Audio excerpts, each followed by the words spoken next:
This program is for discussion purpose only. Business Plus TV or any of our anchor does not bear any responsibility or liability towards the content.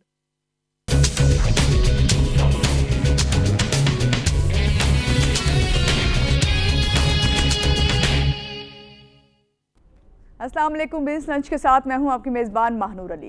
नाज़रीन, जैसा कि आपको मालूम है कि इस वक्त बजट का सीज़न है। कहते हैं कि जून का महीना आता है तो हर एक को सिर्फ बजट के बारे में जो भी खबर होती है उसमें इंटरेस्ट होता है। और अगर मैं बात करूं कि सूबों के लिहाज से तो सिंध का बजट आपने देखा कि 11 जून को आया, जो 8 खरब 69 अरब रुपए का था। और पंजाब की बात करें तो कल 13 जून को 16 खरब 81 अरब 41 करोड़ का बजट आपके सामने पेश किया गया। और आज जनाब खैबर पख्तूनख्वा का 496 अरब रुपए का बजट पेश होगा। अपडेट मजीद आपको मैं करती हूँ इस बारे में, लेकिन तीनों सूबों के मुकाबले में जब बात करते हैं हम खैबर पख्तूनख्वा की, तो उसमें पार्टी की जिस पार्टी की हुकूमत है, आपको पता है वो जो तब्दीली लाना चाहती है।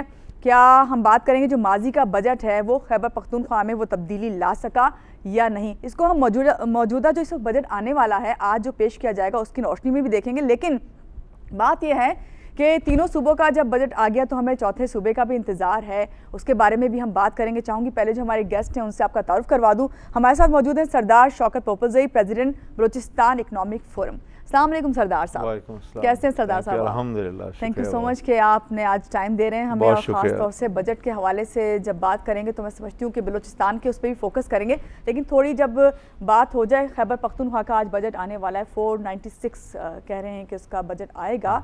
आपके ख्याल में क्या पंजाब, सिंध और बलूचिस्तान के मुकाबले में जो PTI की अगर हम बात करते हैं उसकी हुकूमत की परफॉर्मेंस जो है वो बेहतर रही, अगर हम बात करें KPK की? देखिए, एक तो आप अगर देखिए बिस्मिल्लाहिर्रहमानिर्रहीम देखेंगे तो दोनों पॉलिटिकल एंगल से भी आपको देखना पड़ेगा और इकोनॉमिक एंगल से भी देखना पड़ेगा। एक चीज़ मैं वादा करूं कि पहली दफ़ा जो मैंने इकोनॉमिक पॉइंट ऑफ व्यू से देखा, अभी तक 3 सूबाई बजट आ गए, एक रह गया हम लोगों का बलूचिस्तान का। जो फेडरल 4.39 ट्रिलियन का जो बजट है वो बिल्कुल बहुत इंडिपेंडेंट बजट है। इंडिपेंडेंट बजट मीन कि उसमें जो उनकी फेडरल गवर्नमेंट की ड्यूटीज़ हैं, ऑब्लिगेशंस हैं प्रोविंसेस को, वो भी पूरा कर रहे हैं। और उन्होंने फिर बॉल जो है वो प्रोविंसेस के कोर्ट्स में फेंक दिया। तो अभी हर प्रोविंस जो है उसकी प्रायोरिटीज़ जो हैं वो डिफरेंट है। आप देखें पंजाब जो है वो एनर्जी थर्स्ट को पूरा कर रहा है, सिंध जो है वो फिर अपने इंफ्रास्ट्रक्चर डेवलपमेंट उसको पूरा कर रहा है। Same is with the KPK। अभी KPK का पूरा अनवील होगा आज बजट, उसमें पता चल जाएगा कि बेसिकली उनकी प्रायोरिटी क्या है।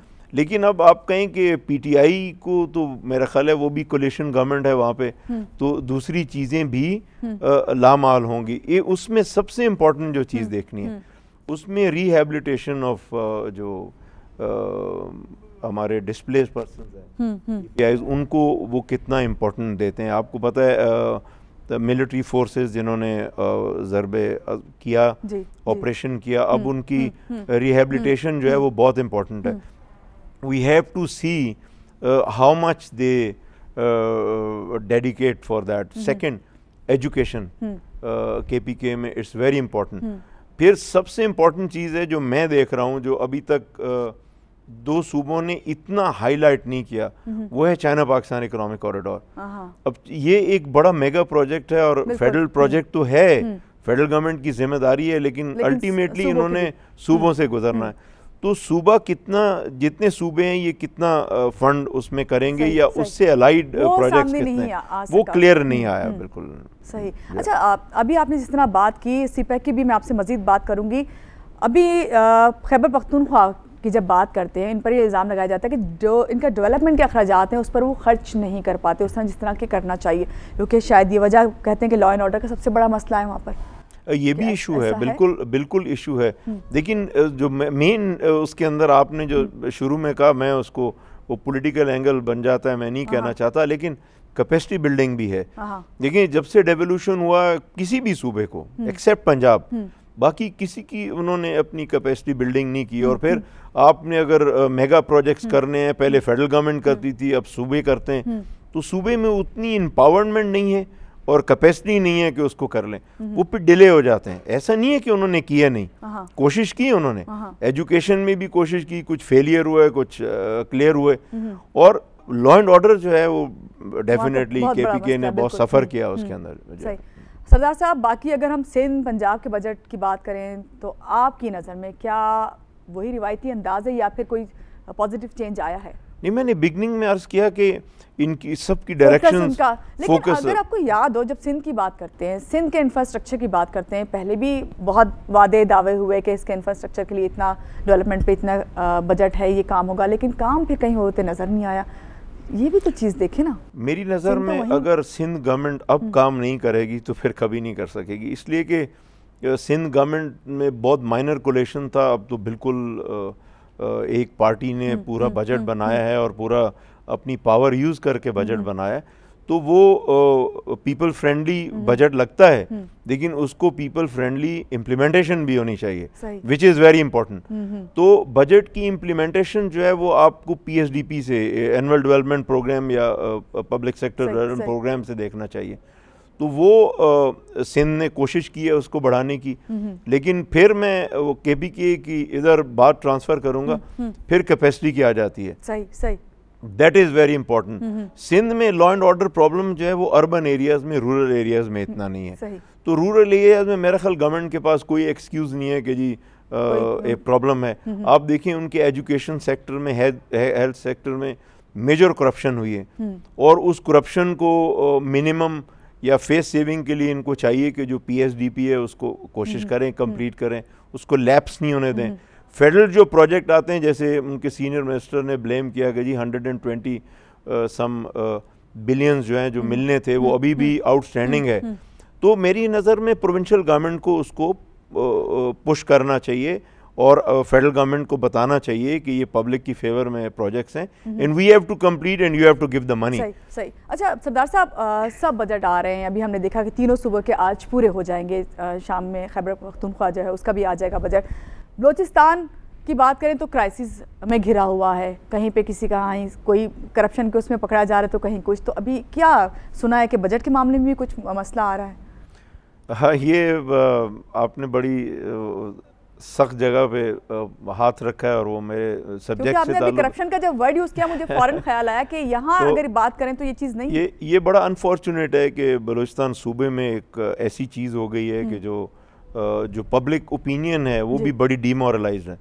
लेकिन मुझे पूरी उम्मीद है कि जैसे हमारे यंग चीफ मिनिस्टर हैं Nawab Sanaullah Zehri, he will try to come up to the expectations जो होनी चाहिए इस वक्त, और वो हिम्मत कर रहे हैं, और उन्होंने जो लोग जिस किस्म की ब्यूरोक्रेसी से पिक करके लगाए हैं, आई एम श्योर कि वो एक पीपल फ्रेंडली, डेवलपमेंट ओरिएंटेड और डेफिनेटली पॉलिटिकल सॉफ्ट भी बजट लाएंगे, मुझे पूरी उम्मीद है उसकी। लेकिन बलूचिस्तान की एक सबसे बड़ी प्रॉब्लम है कि बलूचिस्तान हमेशा फेडरल गवर्नमेंट की तरफ देखता है। तो फेडरल गवर्नमेंट ने इस वक्त भी, मैंने आपसे पहले अर्ज किया कि 4.39 ट्रिलियन रुपीस में से अभी तक कोई मुझे ऐसा ग्लिम्स नज़र नहीं आया कि वो, जैसे इवन सिपेक के प्रोजेक्ट्स में भी थोड़ी बजट स्क्यूजन करने की कोशिश की फेडरल गवर्नमेंट, तो सिपेक का बहुत बड़ा हिस्सा बलूचिस्तान से गुजरेगा। तो रोड हो गई, फाइबर ऑप्टिक हो गई, रेलवे ट्रैक हो गया, फिर ग्वादर की इटसेल्फ, तो ये बड़ी चीज़ें। दूसरे सूबों पे तो इन चीज़ों का फोकस नहीं हुआ, तो वहाँ बलूचिस्तान की तरफ होगा? मुझे बजट से नहीं लगता, लेकिन स्पेशल कोई प्रोविज़न निकालें उसका करें, और बलूचिस्तान पे निकालना पड़ेगा क्योंकि बलूचिस्तान के रेवेन्यू जनरेशन जो है वो बहुत मिनिमम है, क्योंकि बलूचिस्तान का प्राइवेट सेक्टर है नहीं, इकोनॉमिक सेक्टर इतने डेवलप नहीं है, तो देर आर नो प्रोविज़न और no availability of taxes, self sufficient नहीं है बलूचिस्तान गवर्नमेंट जो है, फ्रैंकली टेलिंग यू। सरदार साहब, ओवरऑल अगर आप बजट को देखते हैं, हर साल बजट आता है, आपने कहा कि पीपल फ्रेंडली, जब पीपल फ्रेंडली की बात करें तो क्या इससे क्या मानी लेंगे हम कि क्या चीज़ हो तो वो वाकई हम समझें कि अवाम दोस्त बजट है? देखिए, एक तो हम अवाम उन्नास 20 करोड़ अवाम की नज़र से आप देखें तो they have to have relief. Interest है उनको अवाम रिलीफ में, देखें रिलीफ में सबसे जो सैलरी क्लास लोग हैं वो कहते हैं हमारे टैक्स रिलीफ मिले, उन पे इतना बर्डन ना पड़े। उसके बाद जो बिजनेस कम्युनिटी है वो भी टैक्स रिलीफ की तरफ जाती है।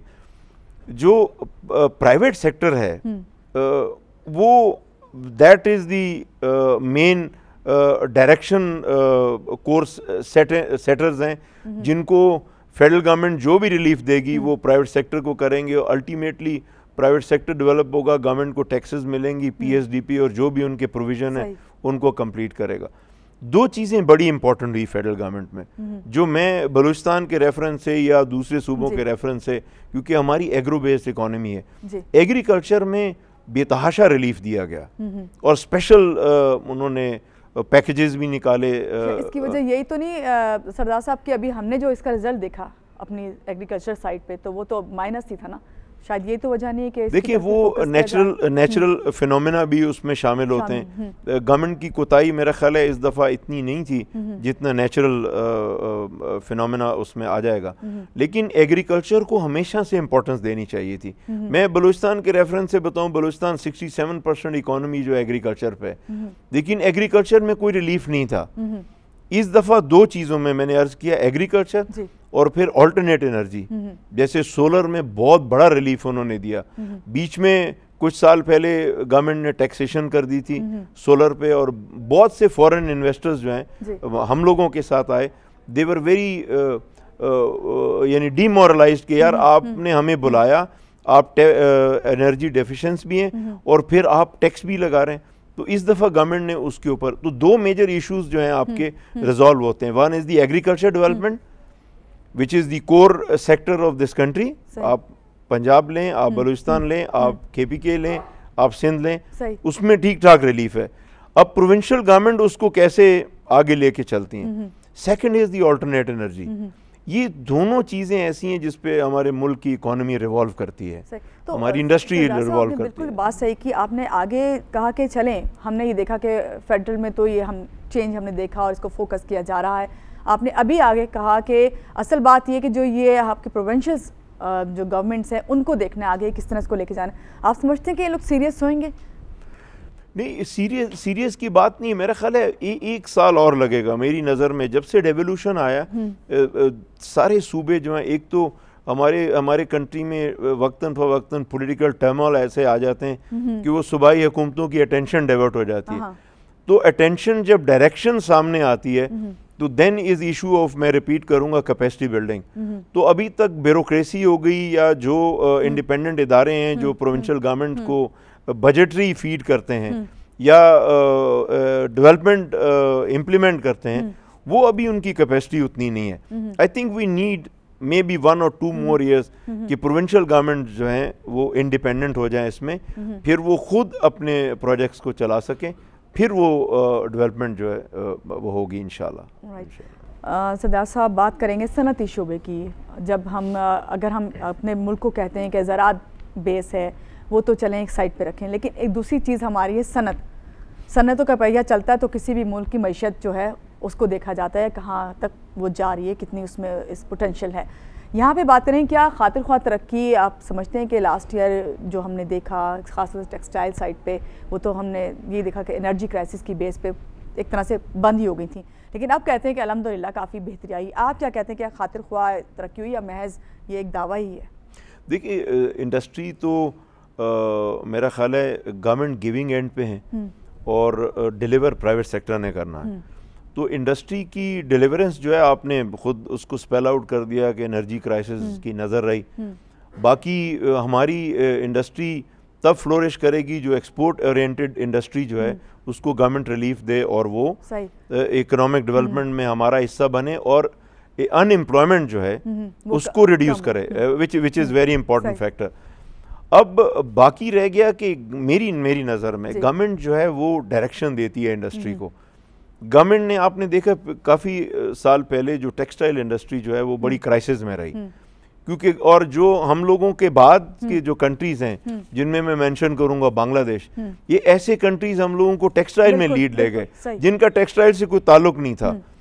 अब वो मेरी नज़र में 2 वे रीजंस हैं। रीजंस मीन कि जो हमारी इंडस्ट्री लीडरशिप है वो गवर्नमेंट से जंग करती रही एनर्जी क्राइसिस को कूप करने के लिए या अपने टैक्सेशन इशू में करती रही, गवर्नमेंट डायरेक्शन नहीं दे सकी। तो ये इम्पैक्ट जो है मुझे पूरी उम्मीद है इंशाल्लाह कि ये कुछ अरसे के बाद ये भी रिजॉल्व हो जाएगा। आप देखें ग्रेजुअली क्राइसिस में रहे, क्राइसिस के बाद यूरोपियन यूनियन ने आपको रिलीफ दिया, simultaneously America has an interest now, same is with the China. अब चाइना में नो डाउट चाइना में हमारा इंपोर्ट ज़्यादा है comparing with export as far as the major textile is concern, लेकिन that has to be resolved by the government, ताकि हमारी textile industry जो है उसका भी एडवांटेज दे सके। सही, आपने बहुत अच्छी बात की, मगर यहाँ पे जब बात करते हैं इंडस्ट्री की और ख़ासतौर से कराची की अगर हम जिक्र करें, कराची में इंफ्रास्ट्रक्चर तो एक साइड पे, दूसरी चीज़ थी हमारी जो ये लॉ एंड ऑर्डर की सिचुएशन, वो अल्हम्दुलिल्लाह बहुत बेहतर है। उसके बाद से बात करेंगे इन्वेस्टमेंट की। क्या आप समझते हैं कि यहाँ का इन्वेस्टर जो था, जो बाहर की तरफ मूव हो रहा था, अब उसको वापस लाने में मदद मिली है, या आप कोशिश करेंगे लोग सीपेक के आने के बाद कि यहाँ पे इंडस्ट्रीज़ जो हैं उनका फ़रोग हो? मेरी नज़र में वो अभी टाइम कंज्यूमिंग एक्सरसाइज है, इट विल टेक टाइम। और दूसरा मैं एक अपने इंडस्ट्रियलिस्ट या बिजनेसमैन, जो बड़े बिजनेसमैन भाई हैं हमारे, उनसे मैं रिक्वेस्ट करूँगा कि थोड़ा सा वो जैसे दुनिया में बिजनेस कम्युनिटी चलती है, सिक्योरिटी को और पॉलिटिक्स को मिक्स न करें, और गवर्नमेंट को भी चाहिए उसको स्पेल आउट करे, अपनी डायरेक्शन बताएं कि जी ये सिक्योरिटी इश्यूज हैं, ये पॉलिटिकल इश्यूज हैं। जब ये दोनों चीज़ मिक्स हो जाती हैं, इसका इम्पैक्ट आपके बिजनेस एनवायरनमेंट पे आता है। हमने देखा कराची के अंदर आपने देखा उस चीज़ को हुआ, जैसे ही लॉ एंड ऑर्डर इम्प्रूव हुई। अब लॉ एंड ऑर्डर इम्प्रूवमेंट सबसे बड़ा फ़ायदा आम पब्लिक को हुआ कि उनमें कॉन्फिडेंस पैदा हुआ। तो अल्टीमेटली बिजनेसमैन को कॉन्फिडेंस में आते आते रिवाइव होने में थोड़ा टाइम लग जाता है, इमीडिएट नहीं हो सकता। तो कराची में मेरी नज़र में रिवाइवल है, लोगों के सेंटिमेंट्स आर वेरी फेवरेबल, और जो इन्वेस्टर्स यहाँ से गए हैं अब वो कितनी जल्दी वापस आते हैं, उनके लिए कितना फिजिबल है, they have to decide. I think हम लोग उसमें असेसमेंट नहीं कर सकते। बलूचिस्तान इकोनॉमिक फोरम के आप प्रेसिडेंट हैं सरदार साहब, किसी भी इकोनॉमिक फोरम के ऐसे अगर मैं आपसे जनरल बात करूं, उनका क्या फोकस होता है, वो क्या चीज़ देख रहे होते हैं, या कौन सी ऐसी चीज़ें जिससे गवर्नमेंट को अगर आपको सजेस्ट करें तो इनको फौरी तौर पर हल होना चाहिए, इस पर आपको फोकस करना चाहिए? मेरा ख्याल है जो मैं बहुत इजी, हम लोगों को 22 साल हो गए इसमें फोरम में, जो ईजीएस्ट फार्मूला ये होता है कि गवर्नमेंट, फेडरल गवर्नमेंट और प्रोविंशियल गवर्नमेंट और जो रिस्पेक्टिव इदारे हैं वो अपनी अपनी डोमेन में रहें। देखिए, federal government looks after the macro level economy, फिर प्रोविंशियल गवर्नमेंट मैक्रो और माइक्रो दोनों में आ जाता है। इस वक्त ये कि फेडरल गवर्नमेंट का जब दिल चाहता है वो मैक्रो से उतर के माइक्रो में भी आ जाते हैं, और फिर डायरेक्शंस उनकी ऐसी हो जाती हैं। फिर जो स्टेट मैकेनिज्म है, जो मशीनरी है, जो इकोनॉमिक्स चलाती है, उनकी मुशावरत उतनी नहीं होती। जैसे मैं स्टेट बैंक ऑफ पाकिस्तान का जिक्र करूंगा कि स्टेट बैंक ऑफ पाकिस्तान का जो मैक्रो लेवल पे जो एंगेजमेंट है वो माइक्रो लेवल पे लोगों के साथ नहीं है। अब रिसर्च ज़रूर होगी, लेकिन इंटरेक्शन इज़ वेरी इंपॉर्टेंट। तो जो फिर प्राइवेट सेक्टर इदारे हैं, जैसे चैम्बर्स हैं और उनकी कंसर्न काउंसिल्स हैं, उनका इंटरेक्शन अपनी रिस्पेक्टिव माइक्रो लेवल लोगों के साथ बहुत कम होता है। फिर उनका इनपुट गवर्नमेंट को देना बहुत अच्छा होना चाहिए, बहुत रिसर्च ओरिएंटेड होना चाहिए। मगर उन्हें गवर्नमेंट से कंप्लेंट्स भी तो बहुत ज़्यादा है ना, तमाम इस तरह की फेडरेशन। देखिए, ये तो रहेगी, लव एंड हेट का रिलेशनशिप प्राइवेट सेक्टर के साथ पूरी दुनिया में है, ऐसा नहीं है। वो बहुत डेवलप्ड इकोनॉमीज अमेरिका में भी है, यूरोप में भी है और चाइना में भी है। That you can not stop, that will remain till the government and private sector relation, and that's good। कोई इसमें और मेरे ख्याल है इससे ज़्यादा बेहतर ये होता है कि फिर आप लोगों को आपस में बात करने का मौका मिलता है, मौका मिलता है, सही कर रहा है, कौन गलत कर रहा है। इसीलिए फिर बात ये होती है कि कंप्लेंट्स जब होती हैं तो फिर उसे रिजॉल्व भी किया जाता है। ये एक हकीकत है, आप सही करें, लव एंड हेट का आंसर जो है चलता रहना चाहिए। लेकिन हमारे यहाँ सिर्फ ये एक बहुत बड़ा इशू है जो मैं वाजे करूँगा कि हमारे जो प्राइवेट सेक्टर के इदारे हैं, जैसे मैंने मेंशन किया चैम्बर्स हैं और कंसर्न्ड इदारे हैं, उनकी रिसर्च इतनी इफेक्टिव नहीं होती। देखें, कहते हैं इंफॉर्मेशन इज पावर। अगर आपके पास इंफॉर्मेशन ऑथेंटिकेट है, आपकी रिसर्च स्ट्रांग है, तो आप फेडरल गवर्नमेंट क्या प्रोविंशियल गवर्नमेंट तमाम इदारों को हेट कर सकते हैं। फेडरल गवर्नमेंट लेवरेज लेता है, आपको कन्विंस करता है, आपको इम्प्लीमेंट करता है, because they know that you are blind, you don't have much information about that. फिर वो अपनी जगलिंग करते हैं अपनी फिगर से, and they play around whatever they want. That is very important कि हमारे प्राइवेट सेक्टर को रिसर्च ओरिएंटेड होना बहुत ज़रूरी है। उसमें आप प्राइवेट सेक्टर को देखें, कि कितना, अगर आप मुआवजना करें कि जो बड़े बड़े इदारे हैं, इवन चलें इंडस्ट्री को छोड़ दें, कॉमर्स को छोड़ दें, मैं बैंकों की मिसाल लेता हूँ, आप अपने बैंक से पूछें कि जी आपकी ड्यूटी है पूरी दुनिया में, आप कितना पैसा अपनी रिसर्च में लगाते हैं। आई डाउट इस वक्त मेरे नॉलेज में सवाए एक जो पब्लिक सेक्टर बैंक है, national bank of Pakistan, I don't know, may be state bank में होगा, बाकी प्राइवेट बैंकों में मैं नहीं देखता हूँ कि किसी के पास बहुत बड़ा रिसर्च हाउस है।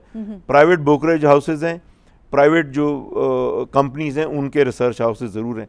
यहाँ पे रिसर्च बहुत इंपॉर्टेंट है। हमारी इकोनॉमिक डेवलपमेंट में लैकनेस जो है प्राइवेट सेक्टर से, वो रिसर्च ना होने की वजह से। रिसर्च ना होने की वजह से सरदार साहब इस पे मजीद बात करते हैं, और ख़ास तौर से जो आज KPK का बजट आने वाला है उस पर मैं थोड़ा सा अपडेट करूंगी अपने नाज़रीन को, लेकिन वक्त हुआ यहाँ पे एक ब्रेक का। ब्रेक के बाद फिर वापस आते हैं और बात करते हैं सरदार साहब से मजीद इस पर कि सिंध ने जो बजट पेश किया, फिर पंजाब ने, उसके बाद आज खैबर पख्तूनख्वा का है। देखते हैं मजीद क्या रिजल्ट सामने आता है, खासतौर से बलूचिस्तान का। ये भी उन्होंने बात भी की और कहा कि जब क्राइसिस के साथ घिरा हुआ है तो किस तरह कोई अच्छा बजट पेश किया जा सकता है, इस पे भी बात करेंगे। लेकिन यहाँ लेंगे एक छोटी सी ब्रेक। ब्रेक के बाद फिर वापस आते हैं, आप हमारे साथ रहिए।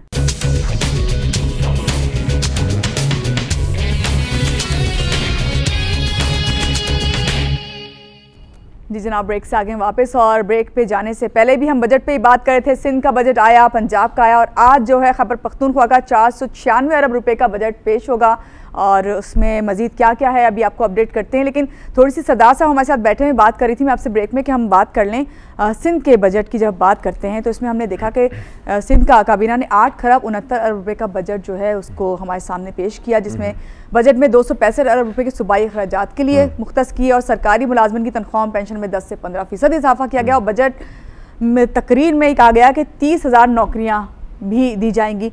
मगर चलें, ये सब चीज़ें तो एक तरफ, हम जब बात करते हैं तालीम की, हम बात करते हैं सेहत की, तो हमें कहीं तालीम की बात करें तो हमें नज़र आता है कि घोस्ट स्कूल हो गए हैं। कहीं हम सेहत की बात करें तो बात करते हैं कि एक एक बेड पे 3-3 मरीज़ जो है बैठे हुए हैं, लेटे हुए हैं, और उनका कोई अटेंडेंट नहीं है, कोई डॉक्टर नहीं है, पुरसाने हाल नहीं है। कहने का मकसद ये है, क्या इस आने वाले बजट में हमने देखा थोड़ा बढ़ाया गया तालीम का बजट, जो बढ़ाया गया, और हमेशा जबकि ज़्यादा रखा जाता है सिंध में तालीम का बजट तमाम सूबों की निस्बत, तो आप समझते हैं कि अब फौरी तौर पे इन्हें इन चीज़ों को देखना चाहिए, ताकि आपने जब प्रोग्राम में शुरू में कहा भी कि अगर अपनी कामयाब बनाना है हुकूमत को तो इसकी तरफ फोकस करना पड़ेगा। माजरत के साथ सिंध का एजुकेशन और हेल्थ का ट्रैक रिकॉर्ड कोई अच्छा नहीं है, खराब है। आप देखें बहुत से गोश्त स्कूल निकले, अभी तक कई टीचर्स हायर किए गए जो अभी तक बेचारे अपनी सैलरीज के लिए ऑफ एंड ऑन वो प्रोटेस्ट करते हैं। फिर इतनी हेल्थ में इतनी क्राइसिस आई कि कई जगह जो हैं जब वहाँ पे स्वेयर हेल्थ क्राइसिस हुई तो मालूम हुआ कि जो जहाँ हॉस्पिटल होना चाहिए था वहाँ हॉस्पिटल ही नहीं है, जहाँ डिस्पेंसरी होनी चाहिए थी वहाँ डिस्पेंसरी नहीं है, जहाँ डॉक्टर्स पोस्टेड हैं वो पोस्टिंग कहीं है और वो काम कहीं और कर रहे हैं। तो मेरी नज़र में बजट बढ़ाने से कोई फ़र्क नहीं पड़ेगा, यानी उसको जो आप कमिटमेंट कर रहे हैं, पॉलिसी फॉर्म कर रहे हैं, उसको इम्प्लीमेंट करना, उसको फुलफिल कराना, वो सक्सेस होगा, फिर आपका ट्रैक रिकॉर्ड होगा। मेरी नज़र में देखिए आने वाला बजट जो नेक्स्ट ईयर होगा 2017, मैं उसको कंसिडरेशन में लाता हूँ। मेरी नज़र में ये चारों सूबों का लास्ट बजट था अपने इलेक्शन के लिए। नेक्स्ट जो बजट आएगा बिल्कुल पीक पे होगा, उसमें आप जो भी फिगर्स दें, जो भी पॉलिसी, वो उससे कोई फ़र्क नहीं पड़ेगा। ये बजट जिन सूबों ने जो भी बनाया है, फेडरल गवर्नमेंट ने जो भी बनाया, they have to prove the result, they will have to tell the truth। ये जाता है कि इलेक्शन का साल है, तो जिसकी वजह से exactly and they will have to fulfill the promise। जिसने प्रॉमिस फुलफिल नहीं किया, देखिए 2-3 गवर्नमेंट जो है जिसमें KPK है, ठीक है, पंजाब का भी मैं कह सकता हूँ क्योंकि एक्सट्रीम, ठीक है, उनकी मेजॉरिटी है लेकिन वो ट्रबल में आ सकता है, बलूचिस्तान और same as Sindh, they will have to prove कि जो पॉलिसी दी, जो बजट में फिगर्स दिए, वो इम्प्लीमेंट कर रहे हैं। पर्टिकुलरली मैंने आपको बताया एजुकेशन, हेल्थ और फिर agriculture. This is very important for all the province. If they do not fulfil, फिर आप 2017 में जो मर्जी बजट बनाते रहे, उससे कोई फ़र्क नहीं पड़ेगा। अच्छा, एक चीज़ और भी बड़ी फोकस की जाती है सरदार साहब, जिसमें हम कहते हैं कि इंफ्रास्ट्रक्चर डेवलपमेंट की जो काम है, उन तरक्याती पैकेज रखे जाते हैं, उनका इस्तेमाल कहीं नज़र नहीं आता। दूसरी चीज़ ये रखी जाती है कि टैक्स का बड़ा जिक्र होता है जब बजट आता है, कि टैक्सेस जो हैं वो नए टैक्सेस लगाए जाते हैं, और अभी हमने देखा भी लगाए भी गए, अगर डायरेक्ट नहीं तो इनडायरेक्ट टैक्सेस बहुत ज़्यादा हैं। इस पर आप क्या कहेंगे? देखिए, मेरी नज़र में टैक्सेशन जो है ये तो गवर्नमेंट का राइट है, क्योंकि आपके जो पब्लिक सेक्टर प्रोजेक्ट्स हैं उसके ऊपर चलेगा। बाकी जो टैक्सेशन है, जैसे जैसे देखें आपकी कमिटमेंट्स हैं वर्ल्ड बैंक के साथ, आपकी कमिटमेंट्स हैं IMF के साथ। IMF के अभी चीफ कोई मंथ और बिफोर द बजट उन्होंने कहा जी अब जो पाकिस्तान को ट्रांच मिलेगी, this will be the last one, and after that Pakistan की इकोनॉमिक्स इतनी अच्छी हो गई है कि आपको ज़रूरत नहीं होगी उसकी। अब उसकी ज़रूरत किस सूरत में नहीं होगी कि आपको अपना टैक्सेशन का निज़ाम जो है उसको लाना होगा। लेकिन हम लोग कैश 22 सिचुएशन में, एक तरफ हम फॉरेन इन्वेस्टमेंट बढ़ाना चाह रहे हैं क्योंकि आपकी इकोनॉमिक डेवलपमेंट की नीड है, तो फॉरेन इन्वेस्टर कभी नहीं आएगा जब तक आप उसको टैक्स रिलीफ नहीं देंगे, आप उसको स्पेशल इंसेंटिव नहीं देंगे, तो उनके जो दूसरे ममालिक दे रहे हैं ऑलरेडी उन्हें। एग्जैक्टली तो ये बड़ी ट्रिकी सिचुएशन है। इसमें दोनों प्राइवेट सेक्टर और फेडरल गवर्नमेंट और प्रोविंशियल गवर्नमेंट्स ने बड़ा पॉजिटिव रोल अदा करना है, ताकि सिचुएशन ऐसी कंड्यूसिव बने कि टैक्सेशन का इतना प्रेशर ना आए और वो चीज़ें ऑर्गेनाइज हो जाए। अब जहाँ तक मैं आऊँ IMF का, आप जैसे जैसे अपने आप को उनके शिकंजों से निकालेंगे, I use word that, trap से निकालेंगे बाहर, तो अल्टीमेटली जो आपका रेवेन्यू है it has to be through taxes. अब आप टैक्सेस किन एरिया में लगाते हैं कि जो इंडस्ट्री है उस पर प्रेशर ना पड़े, कॉमर्स पे प्रेशर ना पड़े, आम इंसान पे प्रेशर ना पड़े, ताकि उसकी, देखिए आप कोई भी इकोनॉमिक डेवलपमेंट कर लें, आप कितने भी मेगा प्रोजेक्ट ना कर लें, आपकी इकोनॉमिक डेवलपमेंट का जो पैरामीटर है वो आपको क्वालिटी ऑफ लाइफ से नजर आएगा। सही। अभी आप बहुत से एरिया में जाता हूँ, मैं पंजाब में जाता हूँ, मैं सिंध में देखता हूँ, मैं KPK में, लेकिन क्वालिटी ऑफ लाइफ नहीं है वो। That is very important. आप रोड बना दें और लोगों को कम्यूटिंग पावर दे दें कुछ, बट लेकिन उनकी क्वालिटी ऑफ लाइफ की बिजली 12-12 घंटे। ये बात आपकी मैं कोट करूंगी, आपने कहा कि गवर्नमेंट का राइट है टैक्स लेना, ये हम मानते हैं, हमें किसी को इनकार नहीं है, और हम अगर फाइलर नॉन फाइलर का भी जिक्र बहुत आता है, बहुत बहस होती है इस पर, ये भी हम जिक्र करते हैं अभी, लेकिन बात ये कि उसका वही चीज़ कि आपने कहा कि क्वालिटी ऑफ लाइफ नहीं मिलती, वो मिले तो मेरा नहीं ख्याल कि जो देता है टैक्स वो कभी ये सोचे कि हमने दिया तो कोई फ़ायदा नहीं, या जो नहीं दे रहे वो खुद ब खुद आएंगे जब देखेंगे कोई ये भी है। दूसरा ये कि मेरा ख्याल है quality of life public demand के ऊपर है। जब तक आपने डेवोल्यूशन कर दिया चारों सूबों का, आपने 18th अमेंडमेंट लिया है, लेकिन आम आदमी की, मैं आम आदमी हूँ, मैं फील करता हूँ कि मैं एम्पावर्ड नहीं हूँ। मैं किसी इलेक्ट्रिसिटी कंपनी पे जाके उसकी MD के ऊपर जोर नहीं डाल सकता, क्योंकि मेरी इतनी पावर नहीं है।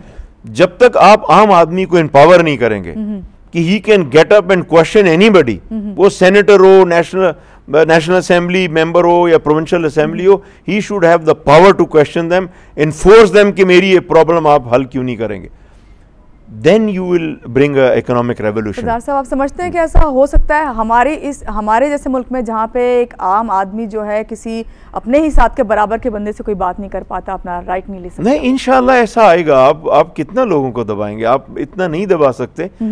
सिचुएशन ऐसी बन रही है।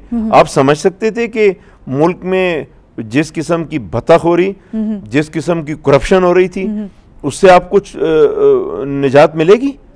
Ultimately state organ had to come in action. State ने जब एक्शन लिया, खासतौर से रेंजर्स का जब सहारा लिया। अब बात ये आती है कि जब हम कराची की बात करते हैं खासतौर से सरदार साहब, उसमें होता है कि क्या हम रेंजर्स से अगर हम लॉ एंड ऑर्डर की सिचुएशन को हैंडल कराते हैं, तो क्या हम ये जो हमारा इंफ्रास्ट्रक्चर है, हमारा सफाई का जो हालात है, अगर पानी नहीं है आवाम के पास या बिजली नहीं है, तो ये भी क्या उनके हवाले करेंगे? नहीं, देखिए हर चीज आप रेजिमेंटल स्टाइल से नहीं चला सकते, लेकिन कुछ एरियाज जो हैं जिसमें हर गवर्नमेंट के इदारे की अपनी कैपेसिटी है, हर गवर्नमेंट के इदारे में प्रोफेशनलिज्म है। कुछ स्टेट के इदारे जो हैं जो प्रोफेशनल हैं वो अपना इदारा कर सकते हैं। लेकिन मैं एक कोर्ट पे बड़ा बिलीव करता हूँ और मैं कहता हूँ कि पाकिस्तान के अंदर वो बिल्कुल आती है। वो कहते हैं if you don't organise yourself somebody is going to organise you, और ऐसा हुआ। आप देखिए लॉ एंड ऑर्डर में हमारी जो प्रोविंशियल गवर्नमेंट्स हैं उनकी इतनी कैपेसिटी नहीं है, फिर उनको स्टेट इदारों से हेल्प लेना पड़ी, वो इम्प्रूव हुई। करप्शन में इम्प्रूव हुआ। नैब पहले इतना फाल नहीं था, अब आप देखें वो भी फाल हो गए। तो वो मैं शुरू की बात बड़े उन लोगों पे हाथ डालना, लेकिन आज हम देखते हैं कि उनके नाम भी सामने आते हैं और किस तरीके से उनका एहतसाब तो उसका इम्पैक्ट ये देखें कि मैं अब देखता हूँ, अल्लाह करे ऐसा टाइम आ जाए कि, लेकिन आम आदमी भी इन पावर अपने आप को समझता है। वो किसी को बुरा कहता है तो कहता है यार इसके साथ ये होना चाहिए, ये ऐसा नहीं है, डरता नहीं है। तो अल्टीमेटली 1 साल नहीं 2 साल के बाद जब सब इन पावर होगा तो होगा वही जो अवाम के फेवर में होगा इंशाल्लाह। अल्लाह करे। सरदार साहब, रीजन की जब हम बात करते हैं इसमें हम देखते हैं इंडिया है, एक तरफ चाइना है, दूसरी तरफ अफगानिस्तान, ईरान है। इन पे तो हर जगह हम देखते हैं फास्ट ट्रैक पे डेवलपमेंट हो रही है, तरक्याती हर तरह के काम भी हो रहे हैं। क्या हम अपने जब जिक्र करें, हम कहीं जिक्र भी कर सकेंगे अपना, या करना चाहिए या नहीं, ये तो मैं आपसे जानती हूँ। क्या बजट में कहीं नज़र आता है कि हम आगे जाके कोई किसी किस्म के इस तरह के फास्ट ट्रैक पे जा सकेंगे, या चलें फास्ट नहीं तो बराबर आ सकेंगे? मैं नियर फ्यूचर में तो मैं नहीं समझता हूँ। देखिए हमारी region economic development engagements back seat पे है और सिक्योरिटी रीजनल एंगेजमेंट्स हमारी फ्रंट सीट पे इस वक्त। आप देखें अफगानिस्तान के साथ हमारे इश्यूज हैं, इंडिया के साथ हमारे इश्यूज हैं। अल्हम्दुलिल्लाह ईरान के साथ उस किस्म के हमारे इश्यूज नहीं है जो इन 2 कंट्रीज के साथ हैं। लेकिन बिहाइंड द सीन ये सब कंट्रीज जो हैं इनकी इकोनॉमीज बहुत फास्ट ट्रैक पे हैं। तो हमारा उनके साथ कंपटीशन करना, हमें अपनी इकोनॉमिक इंटरेस्ट को सामने लाना होगा। हमारी ये बहुत ज़रूरी है। मैं इसको स्पेल आउट करूंगा, हो सकता है कि गवर्नमेंट के कुछ इदारों को ये बात पसंद ना आए। अफगानिस्तान और ईरान के साथ खास हमारी इकोनॉमिक फील्ड में एंगेजमेंट बहुत ज़रूरी है, क्योंकि जब तक हम देखें ये फ्री बॉर्डर एरियाज हैं, ड्यूरेंट लाइन है, ट्राइबल एरियाज हैं, दोनों तरफ ट्राइबल एरियाज हैं। तो ये पॉपुलेशन दोनों तरफ वही पॉपुलेशन है। तो जब तक इन पॉपुलेशन को इकोनॉमिकली आप एंगेज नहीं करेंगे तो आप सिक्योरिटी सिचुएशन को इम्प्रूव नहीं कर सकेंगे। जो इंटरनेशनल सुपर पावर्स इन इलाकों में सिक्योरिटी या अपने स्ट्रेटेजिक रीजन से इन्वॉल्व हैं, उनकी इकोनॉमिक्स में एंगेजमेंट करनी पड़ेगी ताकि वो उनमें उनकी जो कोई दूसरी आई है वो डरें कि नहीं यार इधर तो इकोनॉमिक इंटरेस्ट है, इधर हम डिस्टर्बेंस क्रिएट नहीं कर सकते।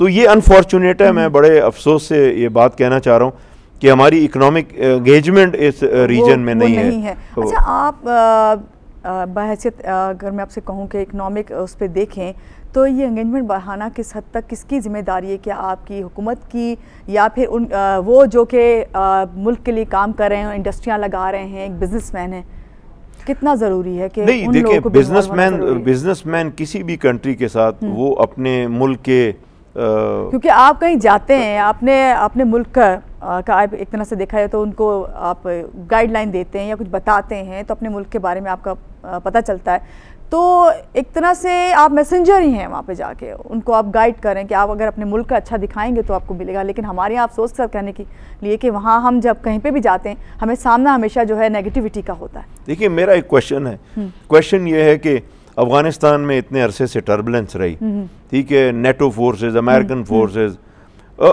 ये क्या वजह है कि आज जब अमेरिका ने उसको टर्न अराउंड किया, वो बोला कि जी peace in Afghanistan but let's go for economic development, तो उसमें हम लोगों को फ्रंट रोल देना चाहिए था, तो हम क्यों पीछे रहे? आज इंडिया इवन आप देखें कि अमेरिका और नेटो फोर्सेस के होते हुए लीडिंग सेक्टर उनका माइनिंग है, जो अबाउट $3 ट्रिलियन उन्होंने डिक्लेयर किया, वो चाइना ने कैप्चर किया। बिल्कुल हमारा दोस्त भाई मुल्क है, बहुत अच्छा किया, लेकिन सेकंड पे इंडिया है। ऐसा क्यों हुआ? हम लोग तो बिल्कुल इंटरेस्ट दिखाया ही नहीं हमने। यस, अब मैं हमारी एंगेजमेंट थी एक सॉरी एंगेजमेंट थी कि अमेरिका ने कमिट किया कि जी हम बॉर्डर एरिया जो आपके डिस्टर्ब हैं वहां पे ROZs बनाएंगे, रिकंस्ट्रक्शन अपॉर्चुनिटी जोन। उसको इतना स्पॉइल किया गया माजरत के साथ कि कराची के जो बिजनेस कम्युनिटी है जो उनमें से some I will declare so called leadership थी, उन्होंने जाके क्लेम किया कि जी आरओजीज को आप कराची तक बढ़ा दें। इफेक्टेड वो एरिया हैं, वो ट्राइबल एरियाज हैं। दो वॉर्स जो हैं उन्होंने फेस की, इकोनॉमिक डिजास्टर हुआ वहां पे, उनका हक था कि वहां रहने देते। वो किया, अल्टीमेटली अमेरिकन कांग्रेस उनके हाउस ने उसको शेल्फ कर दिया कि जी अभी इसको डिस्कस नहीं करें।